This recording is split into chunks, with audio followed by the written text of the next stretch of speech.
இப்போ நான் சொல்லக்கூடிய பரிகாரம் சித்தர்கள் பரிகாரம். இப்போ இதை பண்ண உடனே நம்ம அம்பானி ஆகுமானா பணம் நம்ம கிட்ட தங்கணும் அப்படின்னு வரும்போது ரொம்ப சிம்பிளா எல்லா இடத்துலயும் கிடைக்கக்கூடிய ஒரு பொருளை சொல்லியிருக்காரு. அதுல சின்னதா அந்த வேரை அடைச்சி வச்சு நீங்க தாராளமா ஆண்கள் அண்ணா கயிறுல போட்டு பயன்படுத்துங்க. கண்டிப்பாக ஒரு குபேரனுடைய அருள் முழுசா உங்களுக்கு கிடைக்கும். ஃப்ரீயா இலவசமா எல்லாத்துக்கும் கிடைக்கக்கூடிய பொருள் தான். ஒரே ஒரு 10 காசு செலவில்லை. ஆனால் அதற்கு அவ்வளவு பெரிய மகத்துவத்தை இறைவன் கொடுத்திருக்கிறான். அது பேரே குபேர மூலிகை.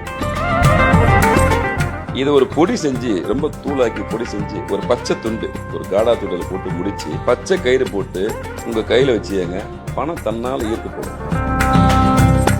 அதில் பெண்கள் குறிப்பா தயவு செஞ்சு உங்க குடும்பம் நல்லா இருக்கணும், பணவரவு அதிகரிக்கணும், கல்வி செல்வம் நல்லா கிடைக்கணும் அப்படின்னா நீங்க வேற எதுவுமே பண்ண தேவையில்லை. அங்காள பரமேஸ்வரி கூட சேர்த்துங்க. அங்காள பரமேஸ்வருக்கு அவ்வளவு பெரிய சக்தி உண்டு. 9 வியாழக்கிழமை வீட்டுல அங்காள பரமேஸ்வரி படத்தை வச்சு வணங்குங்க. தயவு செஞ்சு கடவுள் விட்டு கேட்கும்போது, பிரார்த்தனை பண்ணும்போது, குலதெய்வத்தை கேட்கும்போது உங்க தேவைக்கு மட்டும் கேளுங்க. அது ஒரு தாத்பரியம் உண்டு. உப்பு அவ்வளவு பெரிய ஒரு பிரபஞ்ச சக்தி, நேரடி கடவுளுடைய அருள் பெற்ற விஷயம். அது கொஞ்சம் கை விட்டு கை மாறும் போது அதோடைய துன்பங்கள் பயங்கரமா இருக்கும். அதை தொட்டு பார்த்து ஏதாவது பண்ணிட்டீங்கன்னா, அந்த சித்தர்கள் என்ன சொல்றாங்கன்னா, உங்க தேவைக்கு பூர்த்தி ஆகிற விஷயத்த பூர்த்தி பண்ற ஒரு எளிமையான பரிகாரத்தை சொல்றோம். ஆனா உங்க தேவைக்கு மட்டும்தான், தேவைக்கு அதிகம் கிடையாது. வெளியே போய் எங்கேயும் தேட வேண்டிய அவசியம் இல்லை. வீட்டுக்குள்ள இருக்கிற பொருட்களை வச்சு அதை மாடிஃபை பண்ணி அந்த பணத்தை ஈர்க்கக்கூடிய பிரபஞ்ச சக்தியை நம்ம உள்வாங்கலாம். கலாட்டா டிவைன் நேயர்களுக்கு வணக்கம். இன்னைக்கு நம்ம கூட ஏஎல்பி ஜோதிடர் பாலார சுவாமிகள் இருக்காரு. அவர்கிட்ட பேசிடலாம். வணக்கம் சார். வணக்கம் மேடம். எப்படி இருக்கீங்க? இறைவன் நல்லா இருக்கு மேடம். ரொம்ப சிறப்பு. சார், இப்ப பணம் அப்படிங்கிறது எல்லாத்துக்கும் தேவையான ஒரு விஷயமா இருக்கு. இந்த பணத்தை நம்மளுடைய தேவைக்கு ஏத்த மாதிரி வச்சுக்கணும், நமக்கான அந்த வரவு இருந்துகிட்டே இருக்கணும் அப்படின்னா அதுக்கு என்ன விஷயங்கள் எல்லாம் பண்ணலாம்? இல்லை, என்ன விஷயம் பண்ணுறதை தாண்டி மனிதனுக்கு பொருளாதாரம் ரொம்ப முக்கியம். யாராக இருந்தாலும் இன்றைய காலகட்டத்தில் நம்ம வாழும்போது நமக்கு தேவைக்கு அப்படின்ற போது பணம்ன்றது பெரும்பங்கு வகிக்குது. அது தவிர்க்க முடியாத ஒரு விஷயம் பணன்றது. எல்லாருக்குமே எல்லா கட்டத்துலையும் அது ஒரு கட்டத்தை தேவைப்படுற பொருள் தான். அது நாங்களாக இருந்தாலும் யாராக இருந்தாலும் பணம் தேவைன்றது ரொம்ப முக்கியம். ஆனால் அளவுக்கு மிஞ்சினால் அமிர்தமும் நஞ்சாகின்ற மாதிரி அந்த பணம் அதிகமாகும் போதும் சிக்கல் வரும். இருந்தாலும் நடுத்தர மக்களுக்கு சித்தர்கள் நிறைய விஷயம் ரொம்ப எளிமையாக பணத்தை ஈர்க்கக்கூடிய விஷயத்தையும் அதை தக்க வச்சுக்கிற விஷயத்தையும் சொல்லியிருக்காங்க. எங்கள் ஐயா புதுவுடைமூர்த்தி ஐயா தெளிவாக சொல்லுவார், மாற்றக்கூடிய பாவங்கள் மாற்ற முடியாத பாவங்கள்னு சொல்லுவார். அந்த ஒரு ஜாதகத்தில் 2ஆம் இடம்ன்றது தான் ரொம்ப முக்கியமான இடம். தனம், பணம் சம்மந்தப்பட்ட விஷயம், வாக்கு சம்மந்தப்பட்ட விஷயம். அதை ஆக்டிவேட் பண்ணணும். ஒவ்வொரு மனிதனுக்கும் 2ஆம் இடம்ன்றது ரொம்ப ரொம்ப முக்கியம். எல்லாருக்குமே முக்கியம். ஆனால் பணம் தேவை இருக்குல்ல. ஆனால் சித்தர்கள் என்ன சொல்கிறாங்கன்னா, உங்கள் தேவைக்கு பூர்த்தி ஆகிற விஷயத்தை பூர்த்தி பண்ணுற ஒரு எளிமையான பரிகாரத்தை சொல்கிறோம். ஆனால் உங்கள் தேவைக்கு மட்டும்தான், தேவைக்கு அதிகம் கிடையாது. இப்போ நான் சொல்லக்கூடிய பரிகாரம் சித்தர்கள் பரிகாரம். இப்போ இதை பண்ண உடனே நம்ம அம்பானி ஆகுமானா நிச்சயமாக ஆக முடியாது. அது தேவையும் இல்லை. அவர் தான். ஆனால் என்னுடைய தேவைக்கு, இப்போ உங்களுடைய தேவைக்கு, மக்களுடைய தேவைக்கு, அன்றாட தேவைக்கு ஒரு பணம் பிரதானமான விஷயம். அதை எப்படி நம்ம வீட்டுக்குள்ளேருந்தே பண்ணலாம், வெளியே போய் எங்கேயும் தேட வேண்டிய அவசியம் இல்லை. வீட்டுக்குள்ளே இருக்கிற பொருட்களை வச்சு அதை மாடிஃபை பண்ணி அந்த பணத்தை ஈர்க்கக்கூடிய பிரபஞ்ச சக்தியை நம்ம உள்வாங்கலாம். உதாரணமாக முதல் விஷயம், நான் பல பதிவில் சொல்லியிருப்பேன், இங்கேயும் அதை பதிவு பண்ணுறேன். எந்த குடும்பமாக இருந்தாலும், அது நடுத்தர குடும்பமாக இருந்தாலும், மேல்தட்டு வர்க்கமாக இருந்தாலும், உங்களுடைய சமையல் அறையை ரொம்ப சுத்தமாக வச்சுக்கணும். முதல் விஷயம். பணம் அப்படின்றது தனலட்சுமி அப்படியே உள்ளே வரணுன்னா, தானியலட்சுமி, தனலட்சுமி, எல்லா லட்சுமியும் உங்கள் வீட்டுக்குள்ளே வரணுன்னா பூஜை ரொம்ப 2வது கட்டமாக வச்சுக்காங்க. ஒவ்வொருத்தருக்கு கடவுள் நம்பிக்கை இருக்கும், இல்லாமல் இருக்கும். வணங்குவாங்க, வணங்காமல் போவாங்க. நான் அதுக்குள்ளே வரல. நீங்கள் ஆன்மீகத்தை சம்மந்தப்படுத்தலை. பொதுவாக உங்களுடைய சமையல் அறைன்றது ரொம்ப சுத்தமாக இருக்கணும். அதை கழிவுகளையோ அதிகமான பொருட்களையோ சேர்த்து வைக்கக்கூடாது. நீங்கள் சாப்பிட்ற விஷயங்களை நீங்களே கழுவி சுத்தம் பண்ணி வைக்கணும். முதல் விஷயம் தான். பணம் அப்படின்ற ஒரு விஷயம் உங்கள் வீட்டுக்குள்ளே வரணும், நிற்கணும். அது 1000 ரூபாய் இருக்கட்டும், 10,000 ரூபாய் இருக்கட்டும், 1 லட்சம் இருக்கட்டும். உங்கள் தேவை நீங்கள் சம்பாதிக்கிற திறனை பொறுத்து அது அமையும். உங்கள் ஜாதக ரீதியான அமைப்பு பொறுத்தும் அது அமையும். அதை தாண்டி சித்தர்கள் சொல்கிற விஷயம், முதல்ல அது உள்ளே வரணும், நம்மளை எட்டி பார்க்கணும், நம்மக்கிட்ட தங்கணும், பார்த்துட்டு போகக்கூடாது. நிறைய இடத்துல என்னன்னா பார்த்துட்டு போயிடுவாங்க. நம்ம ஒரு கடைக்கு போவோம்ல, ஒரு பொருள் வாங்கிறதுக்கு போவோம், நம்ம பிடிச்ச பொருள் இருந்தால் தான் நிற்பு 4 செலெக்ஷன் பண்ணுவோம், இல்லைன்னா கிளம்பி போயிடுவோம். இதே தான் தெய்வங்களும். அதுக்கு வர ஒரு அனுகூலமான விஷயம் இருக்கான்னு பார்க்கும், இருந்துச்சுன்னா தங்கும். இப்போ நான் சொல்கிறது வர வைக்கணும், தங்க வைக்கிறதுக்கு முதல் விஷயம் சமையல் அறையை ரொம்ப சுத்தமாக வச்சுக்கணும்.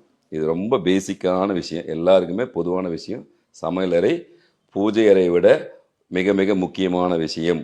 நீங்கள் உயிர் வாழ்கிறதுக்கான எல்லா விஷயம் உணவே மருந்து, மருந்தே உணவு. அது ஒரு ஃபேக்ட்ரி மாதிரி நினைச்சக்கூடாது. நீங்கள் இயந்திர மாதிரிலாம் கிடையாது. அதுதான் உங்கள் மெடிக்கல் ஷாப், அதுதான் டாக்டர்.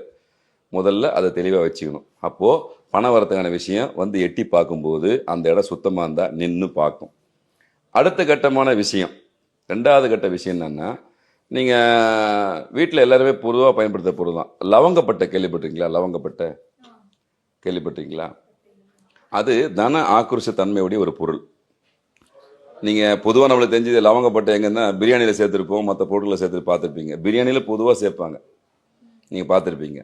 இந்த லவங்கப்பட்டிக்கு சித்தர்கள் சொன்ன விஷயம் தன ஆக்ரோஷண பொருள்னு சொல்கிறோம். இது ரொம்ப சிம்பிள். எல்லார் வீட்லையும் கிடைக்கும். எல்லா கடையிலும் 5 ரூபாய்க்கு 2 ரூபாய்க்கு 10 ரூபாய்க்கு கிடைக்கும். இது ஒரு பொடி செஞ்சு, ரொம்ப தூளாக்கி பொடி செஞ்சு, ஒரு பச்சை துண்டு, ஒரு காடா துண்டில் போட்டு முடித்து பச்சை கயிறு போட்டு உங்கள் கையில் வச்சுங்க. பணம் தன்னால் ஈர்க்கப்படும் உங்கள் தேவைக்கு. அதுக்காக நீ 10,000 ரூபாய் வந்துடுமான்னா வராது. உங்கள் தேவை ஏதோ நினச்சி வச்சுட்டிங்கன்னா அந்த தேவை அன்று கண்டிப்பாக பூர்த்தியாகும். நிச்சயமாக பூர்த்தியாகும். இது நம்ம சொல்லலை, சித்தர்கள் சொன்ன பரிகாரம். ஒன்று சொல்லுங்க. ஒரு பச்சை கலர் துண்டுல பச்சை கலர் நூலும். ஆமாம், நூல் பச்சை அந்த பணத்தை ஈர்க்கக்கூடிய தன்மை உண்டு. லவங்கப்பட்டைக்கு சித்தர்கள் சொன்ன விஷயம் வந்து தன ஆக்ரோஷண பொருள். அது கண்டிப்பாக அதை ஈர்த்து கொடுக்கும். இதுக்கு கிரகங்களோ மற்ற விஷயங்களோ தேவைப்படாது. பொதுவான விதி இது. எல்லாருமே நம்ம பயன்படுத்துகிறோம், எல்லார் வீட்லேயும் பயன்படுத்துகிறோம். ஆனால் தெரிஞ்சு யாரும் பயன்படுத்தலை. இப்போ தெரிஞ்சுங்க, லவங்கப்பட்டை மேலே அந்த அளவுக்கு ஒரு தன ஆக்ரோஷ சக்தி உண்டு. அது எங்கே இருந்தாலும் பணத்தை ஈர்க்கக்கூடிய தன்மை அதுக்கு இயல்பாகவே உண்டு. உங்கள் தேவையை பூர்த்தி செய்யக்கூடிய அளவுக்கு அது பணத்தை கொண்டு வந்து கண்டிப்பாக சேர்க்கும். ஒன்று. இது பர்ஸ்குள்ள வைக்கணும் இல்ல பாக்கெட்ல தான் வச்சுக்கணும்? உங்க சௌகரியம், எங்க வேணா வச்சுங்க. ஆனா கூட வச்சு டிராவல் பண்ணுங்க. ஓகே, எதுவா இருந்தாலும் ஓகே. எதுவா இருந்தாலும் பரவாயில்ல, கூட வச்சு டிராவல் பண்ணுங்க. அது உங்க கூட இருக்க இது நீங்க ஒரு 2 மாசம் ஒரு முறை மாத்துங்க, 3 மாசம் அது கெட்டு போன பொருள் கிடையாது. நீங்க தேவைக்கு அதை மாத்திக்கலாம். ரொம்ப சின்னதா வச்சுங்க. அதுக்காக நிறைய வந்து சேர்த்து வைக்கணும்னு அவசியம் கிடையாது. இறைவா, குலதெய்வமே, என்னை காப்பாத்து, எனக்கு நல்ல வழி கொடு, பண தேவை கொஞ்சம் பூர்த்தி பண்ணு அப்படின்னு வேண்டி இதை கையில் வச்சுட்டிங்கன்னா ரொம்ப சிம்பிள் தானே. இதில் போய் என்ன காம்ப்ளிகேட் இருக்குது? ஒரு காடா துணி வாங்கிக்கலாம், டைலரில் போய்ட்டு கிடைக்க போகுது. காடா துணி போட்டு ஒரு முடிச்சு போட்டு வச்சு இதில் ஒன்றும் ஆகிட போகிறதில்ல. இது கடவுள் நம்பிக்கை தான் இருக்கணும், அவங்க தான் வச்சிடலாம், ஒன்றும் கிடையாது. இது பிரபஞ்ச சக்தியை உள்ளே இருக்கக்கூடிய விஷயத்தை தான் சித்தர்கள் மறைப்பொருளாக கொடுத்துருக்காங்க. நம்ம அதை தான் உணவாகவும் பயன்படுத்துகிறோம், உணவுப் பொருளை சேர்க்குறோம். அவங்களுக்கு தெரியும் அடுத்த தலைமுறையெல்லாம் எப்படி இருக்கும் அப்படின்னு சித்தர்களுக்கு தெரிஞ்சனால்தான் சின்ன சின்ன டிப்ஸாக கொடுத்துட்டு போயிடுறாங்க. இது ஒன்று. அடுத்து இன்னும் மேற்கொண்டு நம்மளுக்கு இன்னும் கொஞ்சம் கூடுதலான விஷயங்கள் வேணும், பணம் நம்மக்கிட்ட தங்கணும் அப்படின்னு வரும்போது ரொம்ப சிம்பிளாக எல்லா இடத்துலையும் கிடைக்கக்கூடிய ஒரு பொருளை சொல்லியிருக்காரு. நீங்கள் கேள்விப்பட்டிருப்பீங்களா என்னன்னு தெரியல. வெள்ளெருக்கன் வேர் கேள்விப்பட்டிருக்கீங்களா? வெள்ளெருக்கம் வேர், வெள்ளெருக்கன் நிறைய இடத்துல விற்பாங்க. வெள்ளெருக்கன் சிலை, விநாயகர் சிலை, அந்த சிலை நிறைய விற்பாங்க வெள்ளெருக்கனில் இப்போ செஞ்சு. வெள்ளெருக்கன் செடின்றது எல்லா இடத்துலையுமே, எல்லா கிராம பகுதியில் எல்லா இடத்துலையுமே ரொம்ப ஈஸியாக கிடைக்கும். அதில் வெள்ளெருக்கன் 2 கலராக இருக்கும். வெள்ளெருக்கன் தான் தேவை. இது முழுக்க ஒரு குபேரனுடைய அருள் பெற்ற ஒரு மூலிகை. அது ஆக்சுவலாக மூலிகை. அதில் வடக்கு பார்த்த வேர் கண்டிப்பாக எல்லாத்துலையும் கிடைக்கும். இதுக்கு 4 நட்சத்திரம் தேவையில்லை. யாராக இருந்தாலும் பயன்படுத்துங்க, தயவு செஞ்சு பயன்படுத்துங்க. வடக்கு பார்த்த வேரை எடுத்து நம்ம எல்லாம் மளிகை கடையில் போனீங்கன்னா நாட்டு மருந்து கடையில் தாயத்து கிடைக்கும், எம்டி தாயத்து கிடைக்கும். அதில் சின்னதாக அந்த வேரை அடைச்சி வச்சு நீங்கள் தாராளமாக ஆண்கள் வந்து அண்ணா கயிறில் போட்டு பயன்படுத்துங்க. கண்டிப்பாக ஒரு குபேரனுடைய அருள் முழுசாக உங்களுக்கு கிடைக்கும். அந்த வேருக்கு அவ்வளோ தன்மை உண்டு. வெள்ளெருக்கன் வேருக்கு, அது வடக்கு பார்த்த வேருக்கு அவ்வளோ தன்மை உண்டு. இதுக்கு 4 நட்சத்திரம் தேவையில்லை. இந்த டைம் தான் எடுக்கணுமானா அதெல்லாம் ஒன்றும் கிடையாது. எப்போ ஒன்றா இதை எடுத்து ஆண்கள் பயன்படுத்தணும். பெண்கள் இடுப்பில் கட்ட முடியாது, அவங்க பூஜை அறையில் வச்சு வணங்கின்னு வர சொல்லுங்கள். அந்த சக்தி எங்கே இருந்தாலும் உங்களுக்கு கண்டிப்பாக அந்த பணம் சம்பந்தமான விஷயத்தை அது ஈர்த்து கொடுத்துரும். ஏன்னா முழுக்க அந்த வெள்ளெருக்கன் வேறுன்றது, அது வடக்கு பார்த்த வேறுன்றது குபேரனுடைய அருள் பெற்றது. நீங்கள் குபேரனை நேரடியாக போய் வணங்க தேவையில்லை. அந்த வசியத்தன்மைன்றது இயல்பாகவே அந்த விஷயத்துக்கு உண்டு. வெள்ளெருக்கன் வேருடைய சிறப்பு நீங்கள் போய் பார்த்தீங்கன்னா தெரியும்.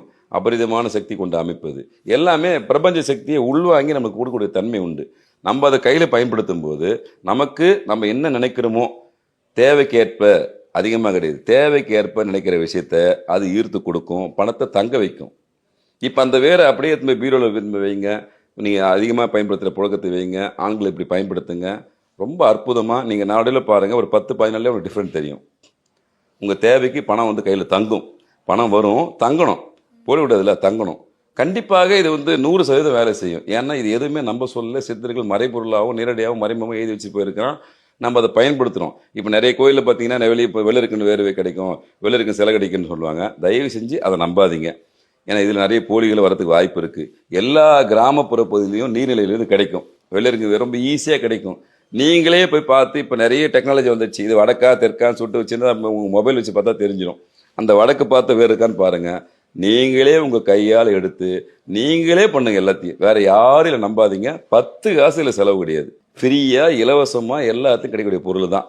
ஒரே ஒரு 10 காசு செலவு இல்லை. ஆனால் அதற்கு அவ்வளோ பெரிய மகத்துவத்தை இறைவன் கொடுத்துருக்குறான். அது பேரே குபேர மூலிகை. இதை சாதாரணமாக நீங்கள் வச்சுருந்தா போதும். இது தனியாக பூஜை பண்ணணும், ஸ்பெஷலாக பண்ணணும் அப்படின்ற எந்த விதிமுறையுமே இது கிடையவே கிடையாது. சும்மா பயன்படுத்துங்க. எல்லா இடத்துலையும் கிடைக்கிற பொருள் பயன்படுத்துங்க. ஓகே, இது மாதிரி வேற ஏதாவது விஷயங்கள் இருக்கா சார் பணம் வரவுக்காக? இல்லை, இப்போ அடுத்து பெண்களுக்காக சொல்கிறேன். இந்த பெண்கள் இந்த வேரை வச்சு வணங்கிடுவாங்க. பெண்கள் முக்கியமாக குடும்பத்துக்கு நிர்வகிக்கிறவங்களும் அவங்க தான். அட்மினிஸ்ட்ரேஷன் பவர்ஃபுல்லாக அவங்ககிட்ட தான் இருக்குது.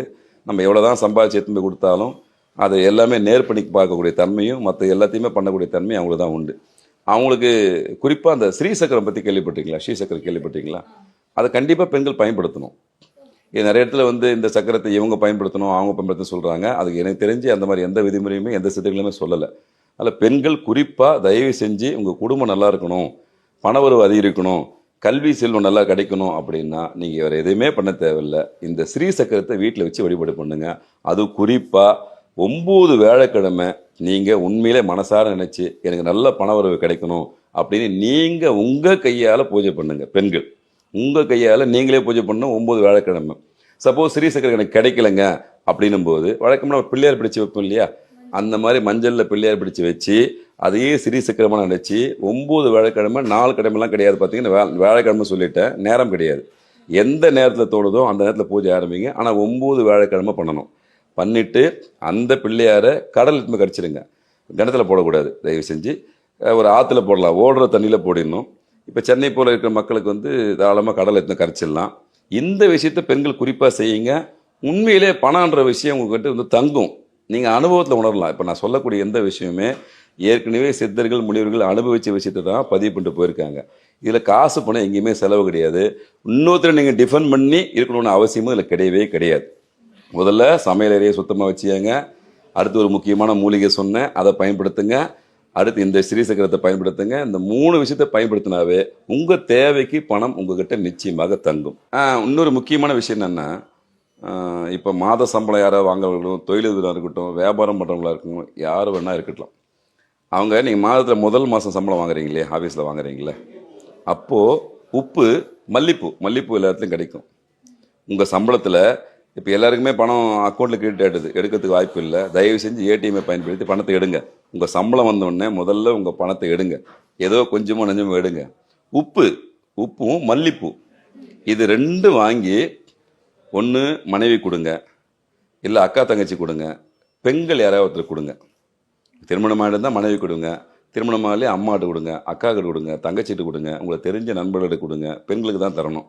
அந்த முதல் செலவு மாதத்தில் நீங்கள் வாங்குகிற சம்பளத்தில் ஒரு சின்ன பகுதி அந்த உப்பையும் மல்லிப்பூவும் தொடர்ந்து கொடுத்துட்டு வாங்க. உங்கள் வாழ்க்கையில் பெரிய மாற்றம் தெரியும். ஏன்னா சுக்கிர பகவானை ஆக்டிவேட் பண்ணுறீங்க. உப்புனா இப்போ அதிகமாக சால்ட் உப்புலாம் பயன்படுத்த கல்லுப்பு தாங்க எடுக்கணும். நீங்கள் அதுக்காக ஒரு சில நிறுவனங்கள் போடுற உப்பெல்லாம் தயவு செஞ்சு வாங்காதீங்க. என்றைக்குமே பாரம்பரிய பொருள்னா அந்த கல்லுப்பு தான். நீங்கள் சாதாரண அண்ணாச்சி கடையில் போய் கேட்டால் கிடைக்கும். ஐயா ஒரு 5 ரூபாய்க்கு கொடுங்க அப்படின்னு சொன்னால் அள்ளி கொடுப்பாரு. அந்த உப்பு வாங்கிக்கோங்க. ஒரு 10 ரூபாய்க்கு மல்லிப்பூ வாங்கிக்கோங்க. இந்த 2த்தையும் வாங்கி அம்மா கிட்ட எடுத்துமே கொடுங்க. அம்மா பயன்படுத்தமான்னு சொல்லிட்டு பயன்படுத்தணும். மனைவியாக இருந்தால் மனைவி கிட்ட கொடுங்க. அதை உணவுக்கு பயன்படுத்தட்டும், இறைவனுக்கு வைக்கட்டும், இல்லை அவங்க வச்சுக்கிட்டோம், எப்படி வேணா பயன்படுத்தலாம். இது நேதையெல்லாம் கிடையாது. இல்லை திருமணம் ஆகலை அப்படின்னும் போது உங்களுக்கு யாராவது தெரிஞ்சவங்க இருந்தாலும் பரவாயில்ல, கொடுத்து பயன்படுத்த சொல்லுங்கள். பட் அந்த பொருட்களை அவங்க பயன்படுத்தணும். நீங்கள் கொடுக்குற உப்பை அவங்க உணவுக்கு பயன்படுத்தணும். நீங்கள் கொடுக்குற மல்லிப்பூவை அவங்க கடவுளுக்கு வச்சுக்கலாம், அவங்க வச்சுக்கலாம். இதை தொடர்ச்சியாக செஞ்சுடுவாங்க. உங்களுடைய மாதத்தினுடைய முதல் சம்பளம் வாங்கின உடனே அதில் முதல் செலவு இந்த செலவாக இருக்கணும். வேறு எந்த செலவும் பண்ணக்கூடாது. நீங்கள் இதை ப்ராக்டிக்கலாக செஞ்சு பாருங்கள். அவ்வளோ பெரிய ரிசல்ட் உங்கள் லைஃப்பில் கிடைக்கும். அப்புறம் உங்களுக்குள்ளே தெரியும் எப்படின்னு சொல்லிட்டு. அதே மாதிரி பணத்தை எப்பவுமே மடித்து வைக்கக்கூடாது, சுருட்டி தான் வைக்கணும். பணத்தை சுருட்டி வைக்கணும். சுழற்சின்றது தான் பணத்தினுடைய வேல்யூவே. சுழற்சின்றது ஒரு பிரபஞ்ச ஆற்றல் இருக்கக்கூடிய தன்மை. நீங்கள் இப்போ பீரோவில் பணம் வைக்கணும்னா கூட கட்டாக வைக்கக்கூடாது. எப்பவுமே உங்கள்கிட்ட 100 ரூபா இருக்கட்டும், அந்த 100 ரூபா சுற்றி வைங்க. வீட்டில் நீங்கள் உங்கள் பேக் வச்சுருந்தா கூட பணத்தை சுற்றி வைங்க. மடித்து யாருக்கிட்ட கொடுக்கக்கூடாது, வாங்கக்கூடாது. சுற்றி வைங்க. பண சுழற்சி ஏற்படும். உங்ககிட்ட இருந்து நம்மகிட்ட வரும், எங்கிட்ட இருந்து இன்னொருத்தர் போகும். பணப்புழக்கம் எப்பவுமே அதிகரிக்கும். ஒரே இடத்துல நிற்காது. என்கிட்ட நீ ஒரு 10,000 ரூபாய் வந்துச்சுன்னா நாளைக்கு உங்களுக்கு ஒரு 10,000 ரூபாய் கிடைக்கும், இப்படி போகும். ஆனால் செயின் மாதிரி வந்துனே இருக்கும் பணத்தை சுருட்டி வச்சா. இதே போல் சின்ன சின்ன டிப்ஸ், இது எல்லாமே சித்தர்கள் அனுபவித்து அனுபவத்தில் சொன்ன விஷயங்களை தான் சொல்லியிருக்கோம். நம்ம மக்கள் இதில் எந்த செலவுமே கிடையாது. நான் சொன்ன எந்த விஷயத்துலையுமே அதிகபட்சம் போனால் 10 ரூபா 20 ரூபா இருக்கும் செலவு, அவ்வளோதான். கண்டிப்பா. இப்போ ஆண்கள் வந்துட்டு அந்த உப்பும் மல்லிகைப்பூவும் வாங்கி தருவீங்க, அதே மாதிரி பெண்கள்? அதான் சொன்னேன், ஸ்ரீசக்கரத்தை பயன்படுத்துங்க. 9 வியாழக்கிழமை ஸ்ரீசக்கரத்துக்கு பூஜை பண்ணுங்க. முடிஞ்ச அங்காள பரமேஸ்வரர் கூட சேர்த்துங்க. அங்காள பரமேஸ்வருக்கு அவ்வளோ பெரிய சக்தி உண்டு. 9 வியாழக்கிழமை வீட்டில் அங்காள பரமேஸ்வரர் படத்தை வச்சு வணங்குங்க. வேற எந்த தேவையும் கேட்க, என்னுடைய தேவைக்கு பணம் வேணும் கேளுங்க. இங்கே மக்கள் என்ன பண்ணுறாங்கன்னா, எனக்கு பெரிய வீடு வேணும் வாசல் வேணும்னு சொல்லிட்டு நீங்கள் வைக்கிற கோரிக்கை பிரம்மாண்டமாக வச்சிடுறீங்க. உங்கள் பாவ புண்ணியத்தை கணக்கு போடுவார் கடவுள். எல்லாம் கர்மா கழியும் போதே பாதி லைஃப் உங்களுக்கு போயிட்டு இருக்கும். தயவு செஞ்சு இறைவங்கிட்ட அப்படிலாம் கேட்காதீங்க. உங்கள் தேவைக்கு கேளுங்க, டக்குன்னு கொடுத்துருவாரு. இப்போ எனக்கு ஏதாவது ஹெல்ப் பண்ணுப்பா அப்படின்னு ஒருத்தர் கேட்டிங்கன்னா, சரி எங்கள் கையில் எவ்வளோ பார்த்து கொடுத்துருன்னு சொல்லுவார். நீங்கள் அவர்கிட்ட போகும்போது எனக்கு 10,000 ரூபாய் வாங்கும்போது அவர் 10,000 ரூபாய்க்கு வெயிட் பண்ணுவார். இப்படி தான் பிரார்த்தனையும். ஏன்னா உங்கள் கர்மா அளவு எவ்வளோங்கன்னு யாருக்குமே தெரியாது. அதனால் இறைவங்கிட்ட கேட்கும்போது உங்கள் தேவை, ஐயா எனக்கு இந்த இவ்வளோ தேவைப்படுது ஐயா, பார்த்து எதாவது பண்ணி கொடுங்க அப்படின்னா அவராக பார்த்து இதை கேட்டுட்டு அப்படியே அப்படின்னு சொல்லிட்டு செய்வார். நீங்கள் போகும்போது டிமாண்ட் வைக்கிறீங்க, எனக்கு எவ்வளோ பெரிய வீடு வேணும், இந்த மாதிரி மனவமனம் வேணும், இந்த மாதிரி மனவமனம் சொல்லிட்டு லிஸ்ட்டு போடும்போது அவரே சோர்ந்து போயிடுவார். இவ்வளோ பெரிய லிஸ்ட்டுக்கும் கர்மா போய் பார்ப்பார். அது எப்போ கழியுது, எப்போ முடியுது? தயவு செஞ்சு கடவுள்கிட்ட கேட்கும்போது, பிரார்த்தனை பண்ணும்போது, குலதெய்வத்தை கேட்கும்போது உங்கள் தேவைக்கு மட்டும் கேளுங்க. கண்டிப்பாக அந்த பிரார்த்தனை நிறைவேறும். நீங்கள் அளவுக்கு அதிகமாக நீங்கள் நினச்சி எனக்கு வீடு வேணும்னு சொன்னீங்கன்னா 10 லட்சத்துலையும் வீடு இருக்குது, 1 லட்சத்துலையும் வீடு இருக்குது, 10 கோடியில் வீடு இருக்குது. நீங்கள் அப்படி போய் பிரம்மாண்டமாக அவர்கிட்ட கேட்க வேண்டிய அவசியம் இல்லை. ஐயா என் தேவைக்கு எனக்கு ஒரு வீடு வேணும், நீங்கள் பார்த்து செய்யுங்க, உங்களுக்கு தெரியும் நான் எப்படி இருக்குன்னு சொல்லிட்டு உங்களுக்கு சொல்ல வேண்டிய அவசியம் இல்லை. ஆனால் என் குடும்பம் நல்லா இருக்கணும், அதுக்கு என்ன செய்யணுமோ செய்யணுங்கன்னா உங்களை பற்றி அவருக்கு தெரியும். நீங்கள் சொல்லி தான் அவருக்கு தெரியணும்னு அவசியம் கிடையாது. இருந்தாலும் அழுகிறப்புல தான் பால்பட முடியும். அதனால் இறைவன் வந்து நம்ம கேட்பானா கொஞ்சம் எதிர்பார்ப்பார். இவர் நம்மளை பற்றி நினைக்கிறாப்லையா, எதாவது கேட்கறாருன்னு சொல்லி பார்ப்பார், பார்த்துனே இருப்பார். அப்போது நீங்கள் அவர்கிட்ட ஒரு சின்ன ரெக்வஸ்ட், ஐயா கொஞ்சம் பார்த்து செய்யுங்க அப்படின்னா நிச்சயமாக கன்சிடர் பண்ணுவார். போகும்போது எதிர்பார்ப்பில் நீங்கள் அதிகமாக போனீங்கன்னா உங்களுடைய எதிர்பார்ப்பில் எந்த அளவுக்கு எக்ஸ்டெண்ட் ஆகுதோ அந்தளவுக்கு உங்களுக்கு தேவைகள் உங்ககிட்ட கிடைக்கிறதுக்கான காலதாமதம் அதிகமாக ஏற்படும். ஆனால் மக்கள் உங்கள் தேவை, இப்போ நான் சொன்ன எல்லா டிப்ஸுமே உங்கள் குடும்பம் உங்களுக்கு மட்டும் பயன்படுத்தி பாருங்கள், நிச்சயமாக கண்டிப்பாக கிடைக்கும். Okay sir. இப்போ இன்னொரு விஷயமும், இப்போ பெண்களுமே வந்து வேலைக்கு போகிறோம், சம்பாதிக்கிறோம் இல்லையா? நாங்களுமே முதல் மாத சம்பளத்தில் எடுத்து வச்சு ஏதாவது வாங்கினா எங்களுக்கு கொடுங்க. அதே சால்ட்டை உப்பு கொடுங்க. உப்புக்கு அவ்வளோ தன்மை உண்டு பிரபஞ்சத்தில். தாராளமாக கொடுங்க. உப்பை நீங்கள் வாங்கி வேற என்ன கொடுங்க, தானம் கொடுங்க. இல்லை அன்னசாலை ஏதாவது இருந்துச்சுன்னா கோயிலில் வந்து நிறைய சமைப்பாங்க, கூடங்கள் இருக்கும், அந்த கூடம் எடுத்துமே கொடுங்க. 10 ரூபாய் கொடுங்க, 100 ரூபாய் கொடுங்க. அந்த கல்லுப்புக்கு அவ்வளோ வேல்யூ. அது கல்லுப்புக்கு மட்டும்தான், மற்ற உப்பு நான் சொல்ல மாட்டேன். பிரபஞ்சத்தினுடைய முழு ஆற்றல் வந்து கல்லுப்புக்கு உண்டு. ஒரு சில பொருட்களை மட்டும்தான் பிரபஞ்சத்தினுடைய முழு ஆற்றல் இருக்கக்கூடிய தன்மை உண்டு. அதில் உப்புக்கு அவ்வளோ வேல்யூ உண்டு. நீங்கள் உப்பை யாரும் திருட மாட்டாங்க, தெரியுமா தெரியாதா? உப்பு திருட மாட்டாங்க, அதே சமயத்தில் சாயங்கால நேரத்தில் வாங்க மாட்டாங்க. இதுக்கு பல காரணங்கள் உண்டு. எவ்வளோ திருடு நடக்குது. உப்பு ஓப்பனாக தான் போட்டு போயிருப்பாங்க. எத்தனை சொல்லுங்களேன் பார்க்கலாம் யாராவது. ஏன் எடுத்துகிட்டு போக மாட்டேங்க? அது ஒரு தாத்பரியம் உண்டு. உப்பு வந்து அவ்வளோ பெரிய ஒரு பிரபஞ்ச சக்தி, நேரடி கடவுளுடைய அருள் பெற்ற விஷயம். அது கொஞ்சம் கைவிட்டு கை மாறும்போது அதோடைய துன்பங்கள் பயங்கரமாக இருக்கும். அதை தொட்டு பார்த்து எதாவது பண்ணிட்டீங்கன்னா ஒன்றும் இல்லை. ஒரு சில கோயிலில் உங்களுக்கு தெரியுமா தெரியாது, சத்தியம் வாங்குவாங்க, உப்பு மேலே வச்சு சத்தியம் வாங்குவாங்க. உப்பு மேலே நீங்கள் ஒரு பொய்யான சத்தியத்தை பண்ணிட்டீங்கன்னா வாழ்க்கை நிர்மூலமாயிடும். உப்புக்கு அவ்வளோ தன்மை உண்டு. உப்பு மேலே சத்தியம் ஒருத்தர் வாங்கிட்டான்னு வச்சுங்களேன், எவ்வளோ பெரிய மனுஷனாக தான் அதை மீற மாட்டார், முதல்ல வைக்க மாட்டார், உண்மையாக தான் வச்சுருவார். உண்மை இல்லைன்னா அவருடைய தயக்கத்தை உங்கள் கண்ணால் பார்க்க முடியாது. ஒரு சில கோயில் இருக்குது, ஆந்திராவில் ஒரு சில கோயிலெலாம் உண்டு. நீங்கள் அங்கே போனோன்னே எதுவுமே செய்ய மாட்டாங்க, பஞ்சாயத்து மாதிரி நடக்கும். ஐயா சத்தியம் வச்சுட்டு போங்கன்னுவாங்க. உப்பு மேலே சத்தியம் வைக்கிறதுக்கு அவ்வளோ பயப்படுவாங்க. பிரபஞ்சத்தினுடைய நேரடியான ஆற்றல் பெற்றது, கடனுடைய பரிபூர்ண சக்தி பெற்றது அந்த கல்லுப்பு தான், வேறு உப்பு கிடையாது. அதனால் அதுக்கு வந்து பிரபஞ்ச சக்தி இருக்கிறதுனால நீங்கள் அதை எடுத்து கொடுக்கும்போது பெருகும். நீங்கள் கொடுக்க தான் பெருகும், வழி விட்டால் தான் வழி கிடைக்கும். அதனால் கொடுக்க அந்த பிரபஞ்ச ஆற்றலில் நீங்கள் கொடுக்குற அளவுக்கு மனசை வந்துச்சுன்னாவே உங்களை தேடி மற்ற விஷயம் வந்துடும். நீங்கள் சுருக்கி எனக்கு மட்டுமே அப்படின்னு சொல்லும்போது அது அங்கேயும் நின்றுடணும்னு நினைக்காதீங்க, கண்டிப்பாக கைமீறி போயிடும். அடுத்தவங்களுக்கு எப்போ கொடுக்கணும்னு நினைக்கிறீங்களோ உங்களுக்கு தன்னால் ஒரு வழியில் வந்து கடவுள் கொடுத்துனே இருப்பார். பிரபஞ்சம் கொடுக்கும், நீங்கள் கடவுளை நம்புறீங்க நம்புற ரெண்டாவது விஷயம், அது வேறு டாப்பிக்னு வச்சுங்களேன். உங்கள் எண்ணமே மற்றவங்களுக்கு தரணும் அப்படின்ற எண்ணம் வந்துட்டாவே அந்த தரக்கூடிய அளவுக்கான விஷயத்தை கடவுள் உங்கள்கிட்ட கொடுத்துடுவார். அதனால் பெண்கள் தாராளமாக செய்யுங்க. நீங்கள் தான் சக்தியினுடைய பிறப்பிடம், நீங்கள் தான் ஆதி மூலம். அதனால தான் ஸ்ரீசக்கரத்தை உங்களை வழிபட சொல்கிறோம். ஆதிசங்கர பிரதேசம் பண்ண ஸ்ரீசக்கரத்தை வழிபடுறதுக்கு முழு தகுதியும் பெண்களுக்கு உண்டு. அதில் பெண்கள் தாராளமாக அந்த ஸ்ரீசக்கரத்தை பயன்படுத்துங்க. வாங்கி உங்கள் பேக்கில் வச்சுங்க, வீட்டில் வணங்குங்க. சக்தியே நீங்கள் தான்.